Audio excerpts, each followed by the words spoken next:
Découvrez un extrait exclusif de ce livre audio et profitez d'un essai gratuit sur Audible via le lien dans la description.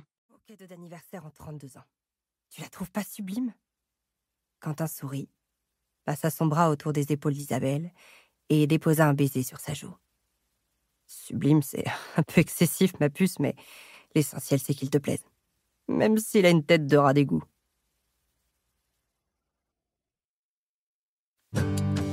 Soirée érotique gynéco. Isabelle! Pour la 3e fois, Quentin secoua l'épaule d'Isabelle. Hein, quoi? Elle leva une tête paniquée de l'oreiller qu'elle enserrait de ses bras comme un naufragé une bouée de sauvetage. Elle avait la marque des draps incrustés sur la joue gauche et ses yeux bruns écarquillés portaient encore les traces du maquillage de la veille. Avec ses cheveux blonds et bourriffés, elle présentait à Quentin le visage effaré d'un oisillon tombé du nid. « Il est midi! Ton audition ?»« Mon audition? Quelle audition? Oh merde, mon audition !» Isabelle jeta un coup d'œil à l'heure qui s'affichait sur le lecteur DVD. « Oh, c'est mort, c'était à 9h. » Elle rabattit la couverture sur sa tête, décidée à se rendormir. La voix de Quentin revint à la charge, calme mais teintée d'agacement. « Tu ne pouvais pas mettre un réveil?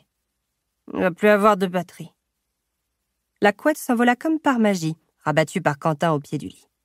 Isabelle s'appuya sur un coude et se frotta les yeux, étalant un peu plus son mascara.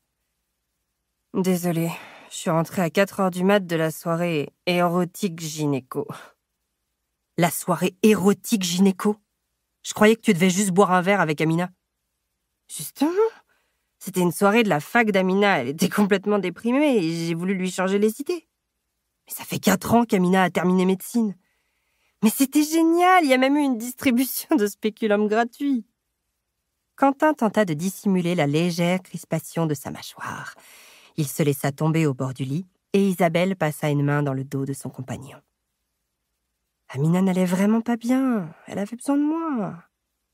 Tu boudes?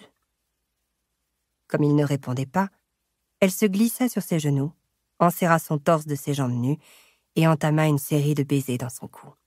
« Tu sais quoi ?» murmura-t-elle au creux de son oreille. « Parfois, je me dis que t'es trop sexy, trop gentil, trop parfait pour être honnête. » Le compliment ne parut qu'augmenter l'agacement de Quentin.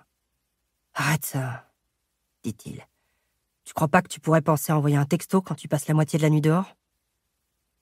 Isabelle passa ses bras autour de son cou et se colla un peu plus contre lui.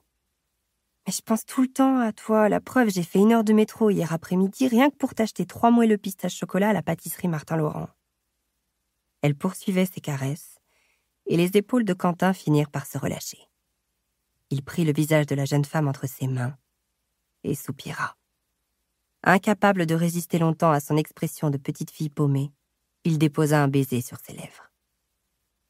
« Ok, c'est un coup bas, mais si tu sors la carte des moelleux, t'as gagné. » La situation semblait réglée. Isabelle sauta du lit. « Je vais te préparer le brunch du siècle. Ensuite, on va chercher Woody Allen à l'animalerie. » On n'a pas le temps. Il faut qu'on soit chez ton pote Alexandre à 14h. On ira après, non? Isabelle s'écroula de nouveau sur la couette avec une expression accablée. « Oh non, j'avais oublié. » Elle caressa du bout des doigts les abdominaux bien dessinés de son compagnon. À chaque fois qu'elle le voyait sans son costard, elle se disait qu'elle avait dû faire quelque chose de bien dans une autre vie pour être avec un mec comme lui. Quentin se pencha sur elle et enroula autour de son doigt une de ses boucles blondes. « Je croyais que c'était important, cette audition, ma puce. » Elle se força à sourire. « Les auditions, tu sais, j'en ai passé 493 depuis mes 17 ans. C'est pas celle-ci qui aurait changé la donne. » On sait jamais. J'avais un mauvais feeling, dit-elle d'un ton faussement léger. Je suis sûre que ça aurait été un de ces castings où il t'explique que 32 ans, c'est bien trop vieux pour jouer une trentenaire, ou bien ceux où il te demande d'enlever ta culotte pour voir comment tu prends la lumière. Je sais que c'est dur, mais si tu veux avoir une chance... Sans le laisser finir, elle l'attira contre elle et rabattit la couette sur eux. Mais elle ne voulait pas avoir cette conversation. La vie s'était chargée bien assez tôt de lui faire comprendre que la chance ne se penchait pas sur tous les berceaux. Tout en l'embrassant, elle tira sur le boxer qu'il portait pour dormir. « Enlève ça. chuchota-t-elle. Les soirées médecine, ça me donne envie de jouer au docteur.